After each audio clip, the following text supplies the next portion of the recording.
বার্ধক্য ভাতা মমতা ব্যানার্জি যাতে পায় সেটা আমরা চাই।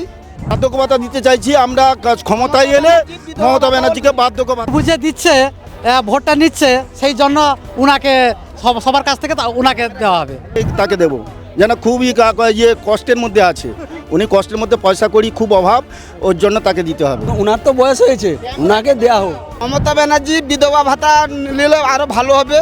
উনার 18 বছর বয়স থেকে তো নেওয়া উচিত ছিল। আর মমতা ব্যানার্জি হচ্ছে এই যে দীঘা পুরী মন্দির করছে, এটা ওর মানে জগন্নাথের নামে ব্যবসা চালু করছে এখানে, যাতে জনগণ ওখানে গিয়ে প্রণামী পয়সা দেবে, সেই পয়সা কি করবে না রাজ্য চালাবে, কাকে লক্ষ্মী ভাণ্ডার দেবে, আর নিজে বার্ধক্য ভাতা মমতা ব্যানার্জি যাতে পায় সেটা আমরা চাই। মমতা বেঁচে থাকুক। আপনারা একসাথে মিলে কি চাইছেন, মুখ্যমন্ত্রীকে বার্ধক্য ভাতা দিতে? হ্যাঁ, বার্ধক্য ভাতা দিতে চাইছি আমরা, ক্ষমতায় এলে মমতা ব্যানার্জিকে বার্ধক্য ভাতা কি বলছেন? মমতা ব্যানার্জি বিধবা ভাতা নিলে আরো ভালো হবে।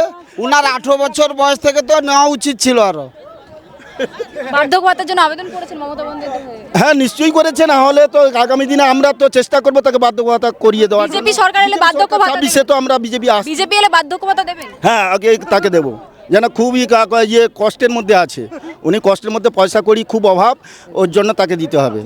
হ্যাঁ, চুরি চামারিটাও বন্ধ হয়ে যাচ্ছে এখন। চুরি থানা ঘেরাও থানা মান্থলি সিস্টেম করে আমাদের শেষ করে দিচ্ছে। মদ থেকে রোজগার করে এখন রাজ্যটা চালাচ্ছে। হ্যাঁ, ওর পরিণয় শেষ হয়ে গেছে। আমরা 26-এ আমরা সনাতন ধর্মী একক হয়ে গেছি, আমরা ওকে বিতাড়িত করব। আচ্ছা, আপনি বললেন যে মমতা বন্দ্যোপাধ্যায়ের বার্ধক্য ভাতা ওনার প্রাপ্য, উনি কেন?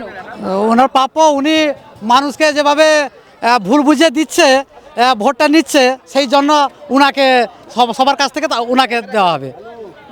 বার্ধক্য ভাতা উনাকে দেওয়া হবে, উনার বার্ধক্য ভাতা দিতে হবে। হ্যাঁ, ওনার তো বয়স হয়েছে, ওনাকে দেওয়া হোক। ওনাকে দিলে সবাই পাবে, ওনার আগে প্রয়োজন। কিন্তু উনিই তো সবাইকে দিচ্ছেন লক্ষ্মীর ভাণ্ডার থেকে বার্ধক্য কোথা থেকে দিচ্ছে? ও তো 2 হাত 2 পা নিয়ে সরকারে গিয়েছিল, উনি কোথা থেকে দিয়েছে? সে আমার তোমার কাছ থেকে। ওনাকে আগে দেওয়া হোক, তারপর আমরা পাবো। আপনারা তো কাঁথির বাসিন্দা, 26-এ বিধানসভা ভোট রয়েছে, মুখ্যমন্ত্রী পরিবর্তন হবে, কাকে মুখ্যমন্ত্রী হিসেবে দেখতে চাই? শুভেন্দু অধিকারী একমাত্রই মুখ। কেন এখানকার স্থানীয় নয়, উনি লড়াকু নেতা। বাংলা হান্টের আরও খবর দেখতে নজর রাখুন। বাংলা খবর মানেই বাংলা হান্ট।